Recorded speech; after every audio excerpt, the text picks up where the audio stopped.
Hey there, you're watching Go on Shaw TV, coming to you today from the Emergency Operations Center.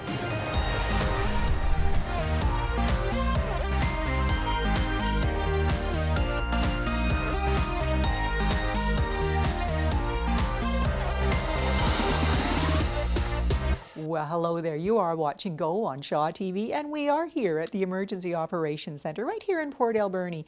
This is the spot where, in the case of a major disaster, emergency responses would be coordinated. And I'm here with Maggie Hodge-Kwan, and we're talking about this because just in the last little while, there have been some pretty major earthquakes on the Ring of Fire, 2 in Japan, 1 in Ecuador. Maggie, we're sitting on that same Ring of Fire. Absolutely, and that's why it is really important to be prepared. So today we've got our grab and go bags with us, which are an essential component to your family's emergency preparedness. And we're going to tell you a lot more about grab and go bags in a minute. And the reason why they're important, the reason why we're talking about this is you're recommending that folks are prepared to take care of themselves for 72 hours after a major disaster.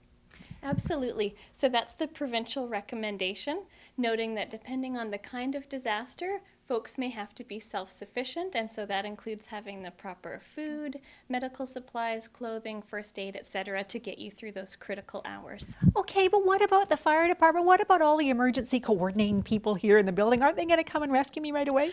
That's a great question. They will be on site to dealing with the specific emergency situation. So while I'm sure they would love to come and rescue you, Nancy, you may have to hold your own for just a few days. Okay, I can do that. I swear I have a grab and go bag ready. Awesome. There is a checklist. We're going to tell you a little bit more about that in just a few minutes. But before we do that, do you like chowder? You know, that luscious, creamy, delectable dish that every restaurant in the West Coast has. Well, if you like it, you're in luck because we've got some of the best chowder on the West Coast right here in Port Alberni. And you know what? They've got the trophies to prove it. There are veggies being chopped and pots being stirred. As you can see, there's never a dull moment in a busy kitchen. The kitchen's small, but it's my kitchen. I'm the one who has to say. It's my life, basically. I enjoy it. I really do. And the thing about cooking is that every recipe is different. And that's something a chef like Brad really looks forward to.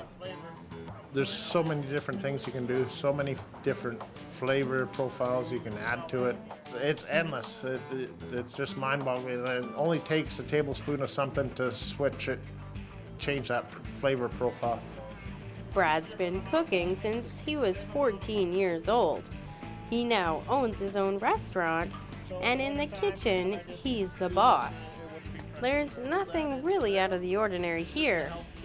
Well, except, of course, Brad's chowder. For the most part, all the soups that we make are pretty good, and I just it seems I got a knack just to get that taste just right, or that. It's hard to explain. Let's just say Brad knows his chowders. He not only has one award-winning chowder, he now has 2. Yes, I've been going to the Pacific Rim Chowder Fest quite a while, and then when we got the restaurant, the chow down was coming up, so we asked to be in it, and we took my candied salmon chowder, and we won Judge's Choice and People's Choice. And then the next year we went again, and we came in second in both events with the same chowder. And then this year we did some testing and decided to go with a different chowder, and we won Judge's Choice with a unanimous decision and People's Choice. I was lucky enough to sample these chowders firsthand myself. And let me just say, these are 2 of the best chowders I have ever tasted. Thank goodness Brad loves his kitchen and plans on continuing his quest to maintain his chowder champion status. I'd like to go to different other competitions. It's getting our name, our brand out there. It's not I want to expand my restaurant into different locations. My hands are full with this one. So I think I'd just stick with the one. But it's nice to travel and get the name out there, and people, oh my God, that's a great chowder. So, and that's what drives me. Well, the thing that's driving me right now is getting my hands on another bowl of Brad's chowder. For Go, on Shaw TV, I'm Jenny Fortin.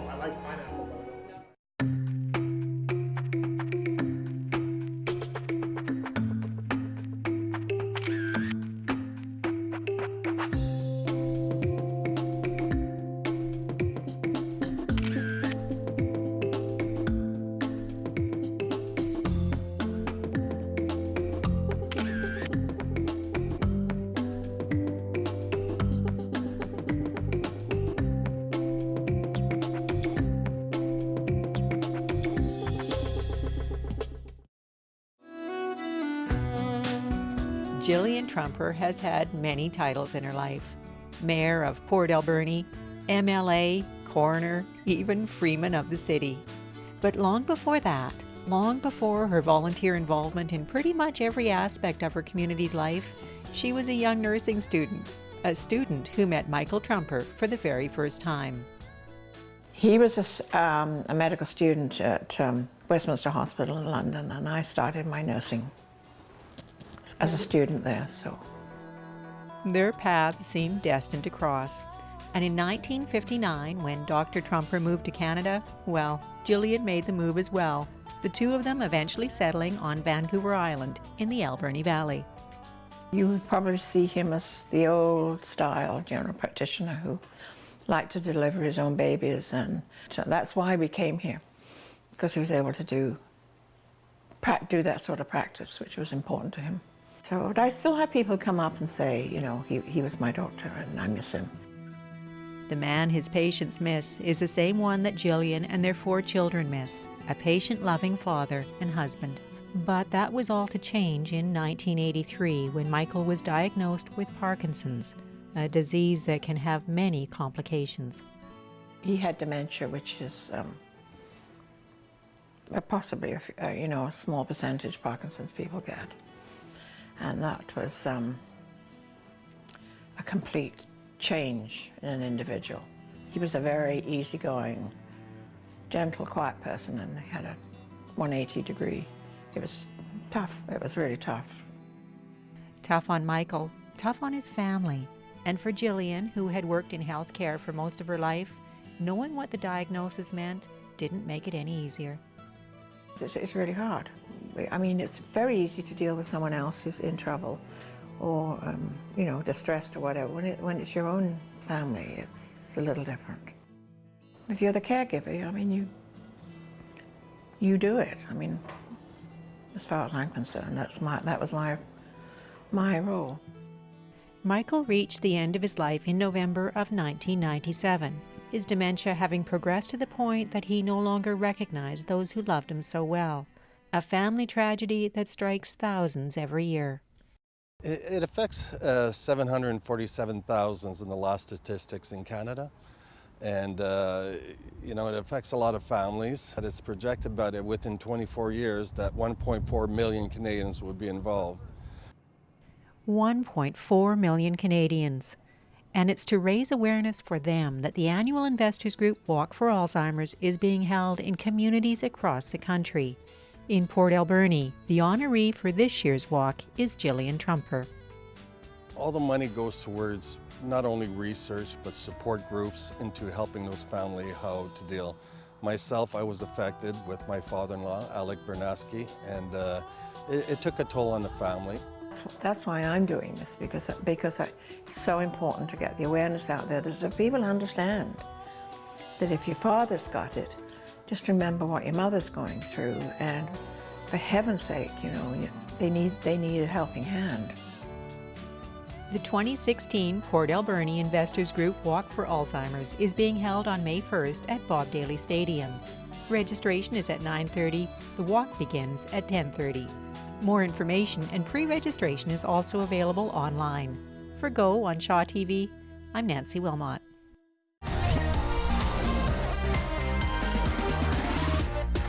Thank you so much, Jillian, for sharing your story, not just with us, but with the whole community. Alzheimer's and dementia are terrible diseases, terrible conditions that affect the entire family. And, you know, taking part in the Walk for Alzheimer's is a great way to raise awareness and show your support of caregivers like Jillian, like people that you probably know who are caring for a loved one. Now, we are still here at the Emergency Operations Center talking about disaster preparedness, emergency preparedness, and what you should have on hand in case disaster strikes. And we're talking about a grab-and-go bag, aren't we? And we've got some wonderful examples here. Maggie, what should be in a grab-and-go bag? So a grab-and-go bag can really be personalized to your family's needs. You'll see that in the bags here, we've got crank radios, which are an essential element and a great way to find out what's happening during an emergency. We've got some emergency food here, and you might want to do something a little more exciting than these granola bars or nutrition bars.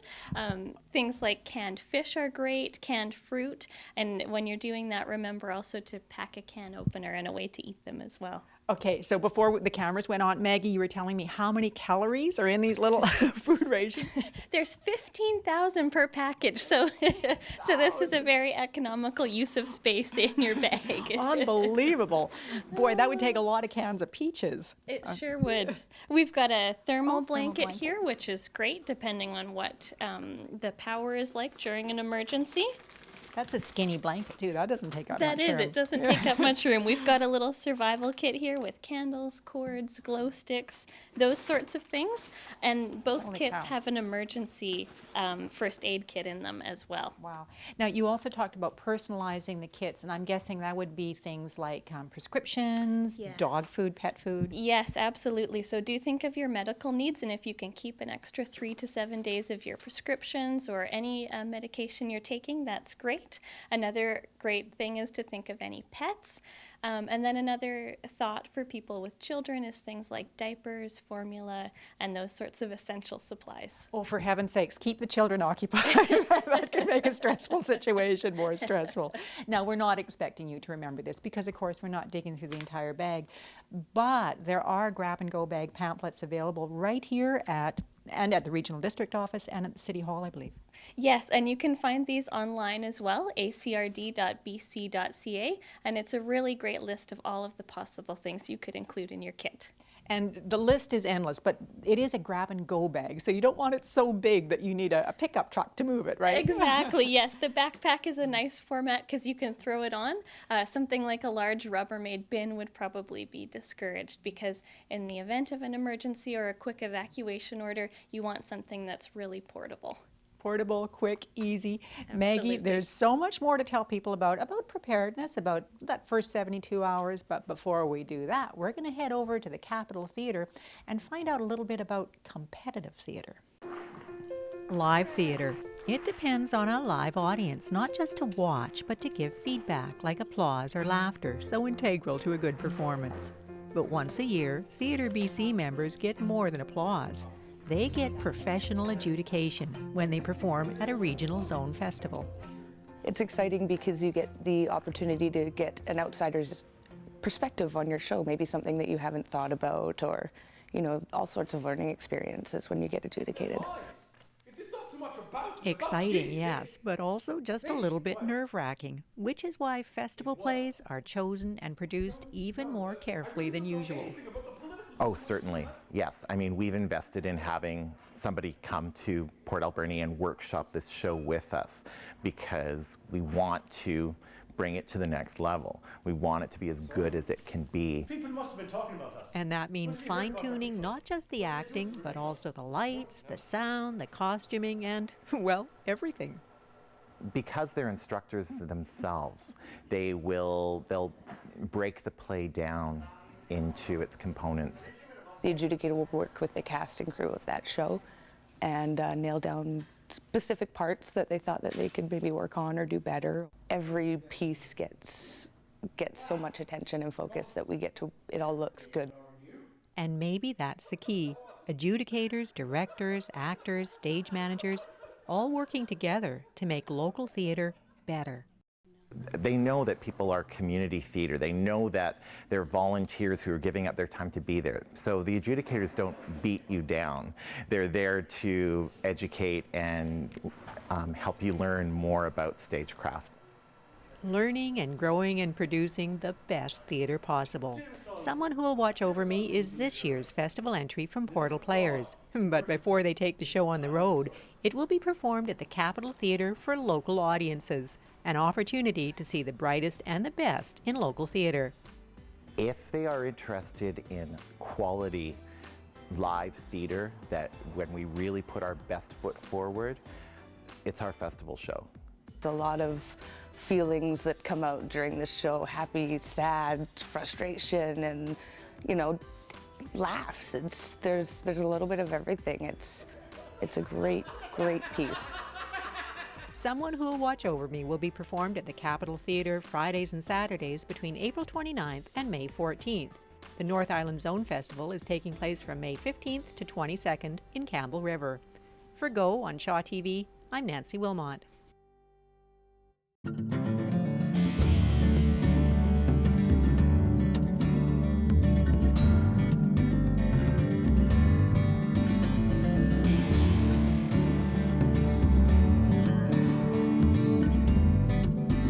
Well, welcome back to another edition of Art Avenue. Wanted to get right into letting you know what's happening at the Roland Art Centre. Our next exhibit is Coastal Creations, and that's a trio, so it's a bit unusual. 3 people: Linda Ross, Sandy Bulow, and Nona Hawley, and that's a mixed media. There's a couple of different variations of work happening there, and that begins on May 5th. And mark your calendars for Saturday, May 7th between 1 and 3, and that is their artist reception at the Roland Art Centre, so you can stop in and meet them all. Days with the Arts, that's coming up on June 17th to the 19th. We're still looking for artists who want to take part in that, and that's happening at the Roland Art Centre and various other stations around the Arts District in Port Alberni. So if you're interested in that, stop by for your application. And our 12th annual giant book sale is coming up very, very soon. It takes place on May 13th and the 14th at Echo Centre. So mark your calendars for that, because you won't want to miss out on getting on any great books this year. And our Solstice Arts Festival, which also takes place in June, on June 17th to the 19th. Tickets are now available at the Roland Art Centre and Shars Landing. So those are for advance tickets. And also to our Teas on the Terrace. I know they don't start until July, but tickets are now available at the Roland Art Centre, so stop by because seating is limited. Here's what's happening at Shars Landing. On Saturday, May 7th is award winner Ross Douglas with folk eclectic and a bit of ukulele. And Tuesday, May 10th is Lion, Bear and Fox. So for any of those concerts, stop by for your advance tickets at Shars Landing today. And Portal Players Dramatic Society presents Someone to Watch Over Me. That's their next performance coming up, and that begins on May 14th. Tickets are available at the box office, online, and also at the Roland Art Centre. Well, that's it for another edition of Art Avenue, but a few reminders before I go. The Mount Klitza Garden Club is having their annual plant sale, and that takes place on Saturday, May 7th at the Roland Art Centre between 10 and 12. So certainly you don't want to miss that. That happens on Mother's Day weekend. And also, tickets are available for the Teas on the Terrace, the Solstice Arts Festival at the Roland Art Centre, and you can pick those up anytime because you don't want to miss out. Seating is limited through those events. So until next time, I'm Melissa Martin for Art Avenue.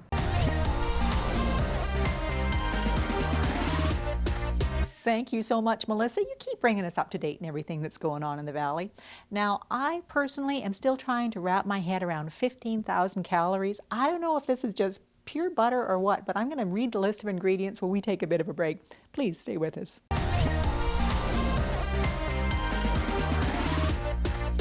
Well, welcome back. You are still watching Go on Shaw TV. We are still talking about emergency preparedness with Maggie Hodge-Kwan. And we were talking before the break about the grab-and-go bags. And Maggie, we didn't even mention water. That's got to be the most important thing.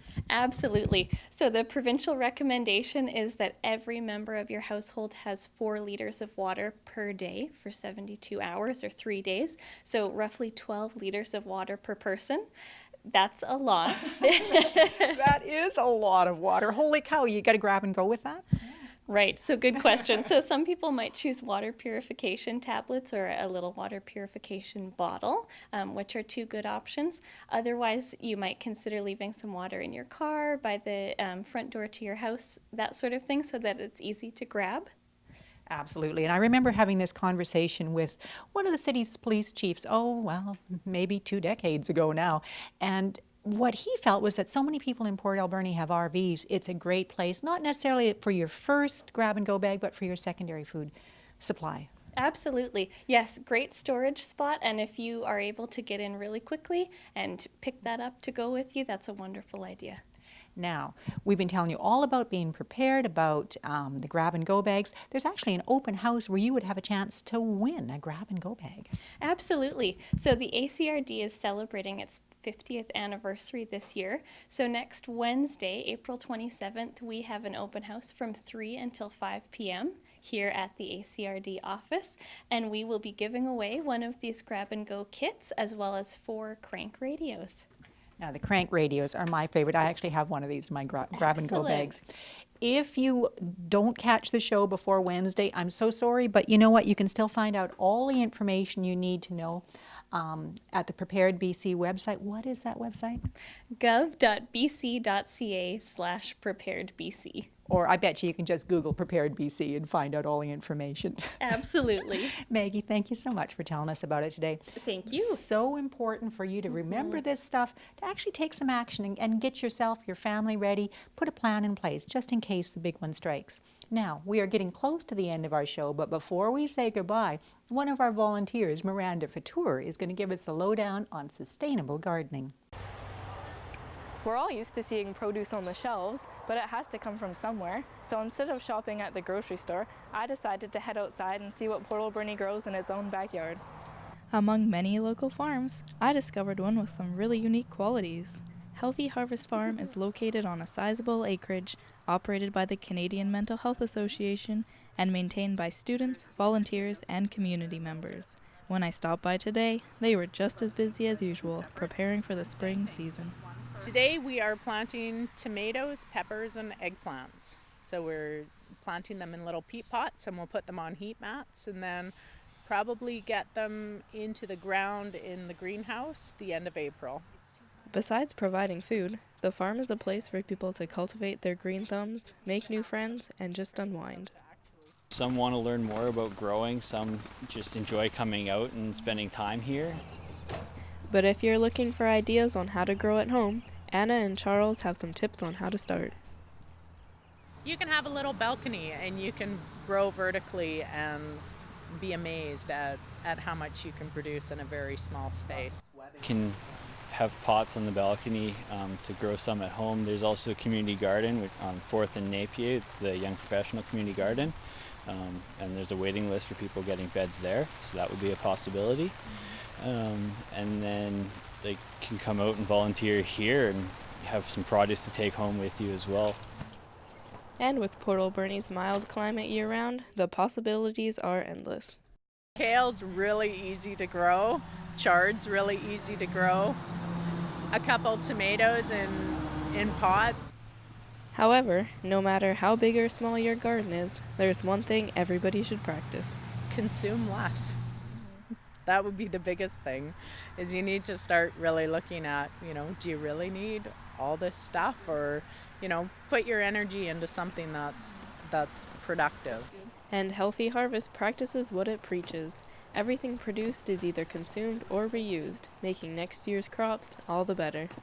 It's also taking that waste and composting it, so then it's also the nutrients that we're growing in is the compost. When you see everything kind of come full cycle, when you're planting something, you're nurturing, caring for it, and then you get something back from it at the end, people are pretty happy when they're able to take produce home that they've helped grow and produce. Now that's a lot more exciting than shopping at the supermarket. For more information on local produce, visit the Facebook page ACRD, What's on Your Fork? Or go on Shaw TV. I'm Miranda Fatour.